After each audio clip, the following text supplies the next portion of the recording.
अब आगे के पैराग्राफ में देखते हैं कि बापू को समझने के लिए इस छोटे से सेल्फ को भली भांति देखना ही होगा। इसमें बापू का सारा मानस संसार समाया है। सबसे पहले इसके ऊपर एक तख्ती पर टंगी बड़ी अच्छी लिखी लारी न की सूक्ति को पढ़िए, जिसका आश्रय है, यदि सच्ची राह पर हो तो तुम्हें क्रोध करने की आवश्यकता ही नहीं।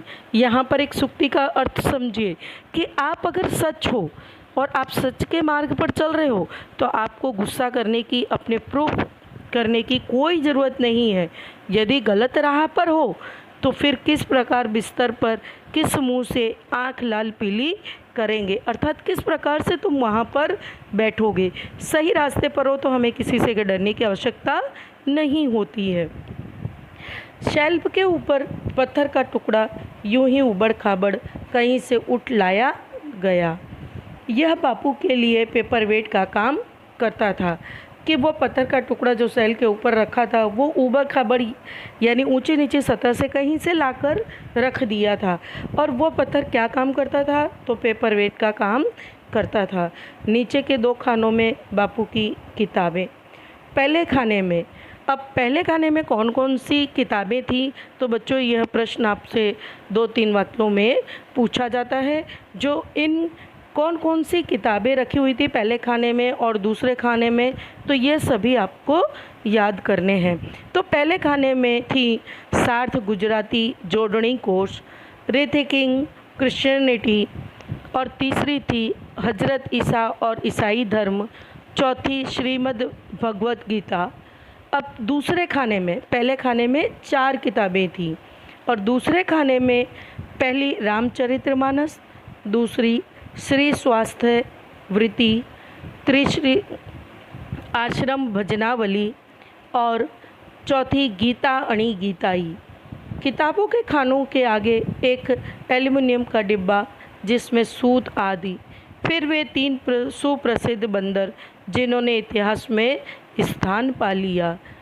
लगता है वे तीनों बंदर सूने वातावरण से घबरा उठे हैं। नहीं, जैसे एक ने बापू की मृत्यु की खबर सुनी तो उसने अपने कान सदा के लिए बंद कर लिए।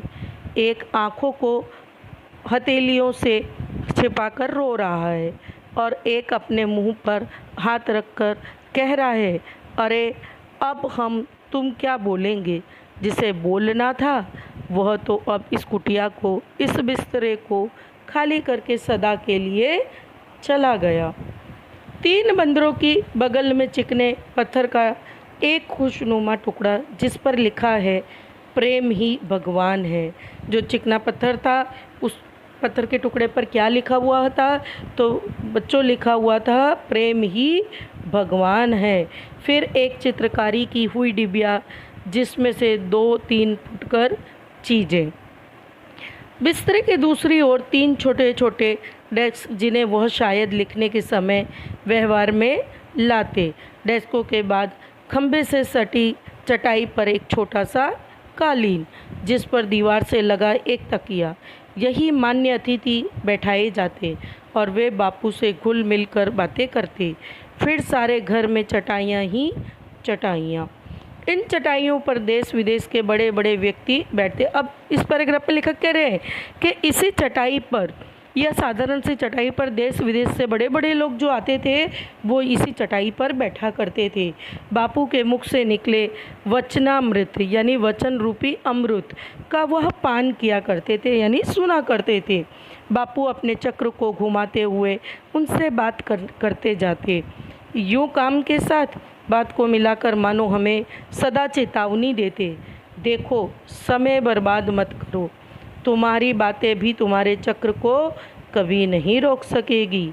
जिन चटाइयों पर कभी नेहरू, राजेंद्र प्रसाद, पटेल के समान देश के बड़े से बड़े लोग, संसार के बड़े से बड़े राजनीतिज्ञ, पत्रकार, साहित्यज्ञ बैठते थे, यानी इतने बड़े बड़े नेता इस यहाँ पर चटाइयों पर आकर बैठा करते थे, उन पर आज दोपहरिया में मैं अकेला बैठा हूँ। अब लेखक कह रहे हैं कि उसी चटाई पर आज मैं इस दोपहर की मैं अकेला बैठा हूँ।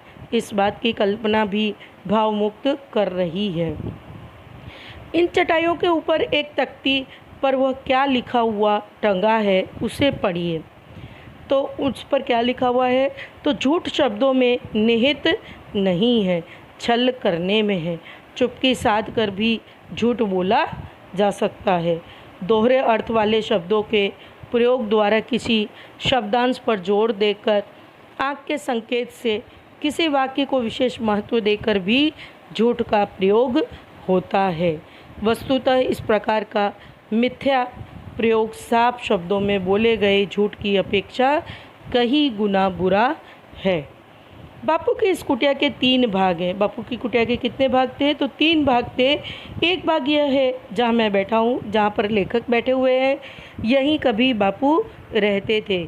इसके बगल में मध्य भाग में एक कोठरी है जिसमें एक चौकी पर एक बिस्तरा सिमटा हुआ रखा है। इस कोठरी में अंतिम दिनों में बापू की सेवा के लिए राजकुमारी अमृता कौर रहती थी। इसके तीसरे भाग में बापू का स्नानागार है। कितनी सफाई, कितनी स्वच्छता! बापू अपने कमोड को अपने हाथों से कैसा साफ रखते थे। अब यहाँ पर स्वच्छता के बारे में बताया गया है कि बापू अपने घर की सफाई को खुद किया करते थे और वह किस तरह से करते थे। उसकी सफाई के लिए लकड़ी का एक ब्रश है, फिनाइल की शीशी है, कमोड के आगे कमरे में पानी की बाल्टियाँ, लोटे, मिट्टी के हंडे यानी घड़ा आदि हैं। इस भाग के 2 हिस्से हैं। एक के बीच में शौच और स्नान के सामान है, दूसरे में एक चौकी है, कुछ तख्ते हैं। बापू के शरीर पर यही तेल की मालिश की जाती थी। बापू की कुटिया। अब बापू की कुटिया के बारे में बता रहे हैं कि बापू की कुटिया की एक एक वस्तु को अपलक दृष्टि से देख रहा हूँ। लेखक एक एक चीज़ को बिना पलक झपकाए हुए देख रहे हैं और लिख रहे हैं कि बांस और लकड़ी की बनाई हुई यह कुटिया, ऊपर खपरेल, दीवारें बांस की फट्टियों की हैं, जिन पर चटाइयाँ लगाकर ऊपर से मिट्टी से पोत दिया गया है। कहीं भी चूना या किसी रंग का प्रयोग नहीं किया गया है। दरवाजे और खिड़कियाँ काफ़ी हैं, हवा और रोशनी की कमी नहीं है। तो बच्चों, ये हुआ हमने पाठ का विस्तृत सार समझा। धन्यवाद।